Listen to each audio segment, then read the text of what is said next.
Ayyee jaalalwaan jaallan sagantaa kana qindeessuu keessatti qooda gumaachitan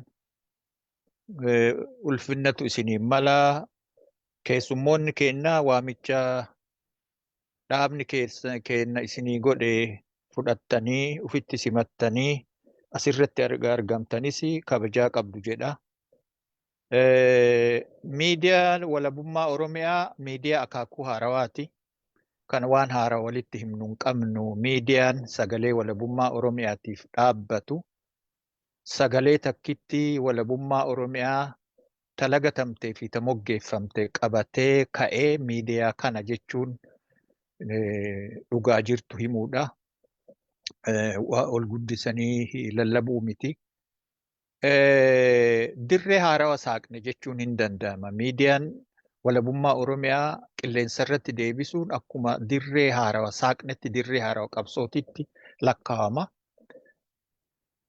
Dirree Oromiyaa walaboomsuuf waraanni kennaa waraanni ABO WBO kumaatamaan hiriiree lafee isaa caccabsee dhiiga isaa dhangalaasaa jira. Miidiyaan walabummaa Oromiyaa immoo qabsoo Oromiyaa uummata Oromoo walaboomsuu fi dirree Oromiyaa walaboomsuuf godhamu keessatti dirree haarawa saaqame jechuu. Kanaafuu meeshaa lolaati. Meeshaan lolaa kun akkuma Dr. Fuad amma jedhee tokkoffaa bu'uursuu barbaachisaa, itti aansee babal'isuu barbaachisaa, gabbisuu barbaachisaa, sadaffaa cimsuu barbaachisaa. Gumaachi kun kanaaf yaadamee jechuudha.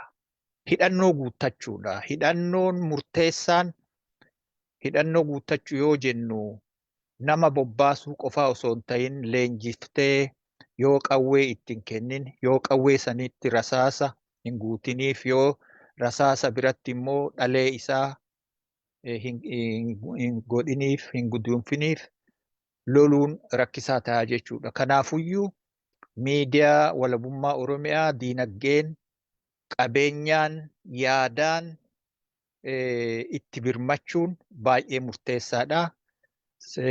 Kaayoon hangafni gumaata miidiyaa walabummaa Oromiyaa kana nuyi akkuma ammaan dura deddeebinee himnee olola hin geggeessinu. Olola hin geggeessinu farra ololaa geggeessina. Kana firri kennalleen diinni kennalleen bilisiginnaa jechuudha. Diinni hin hiikaa kennaa bilisiginnalleen kana dhaga'utu irra jiraata.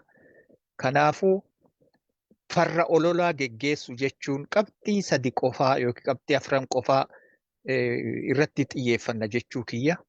Tokkoffaa olola dharaa dhugaan cabsuudha. Dharaan olollunu. Dhugaa tuulaa guuranii hin dhumne waan qabnuuf sababiin nu kijiba tuulluuf hin jiru jechuudha. Dhugaa irratti hundoofne dhugaa cubbuu dhara dhugaadhaan cabsuun akeeka farra ololaati. Kalammataa qulqullina isaa maaliif wanni hojjennus wanni dubbannus qulqulluu ta'utu irra jiraata kilaaritii. Ka sadaffaa dhageeffatoota keenya warra miidiyaa walabummaa Oromiyaa dhageeffatan qiyaafannee hojjenna. Shaffisaa fi arreeddiin deebii itti kenninaa jechuudha.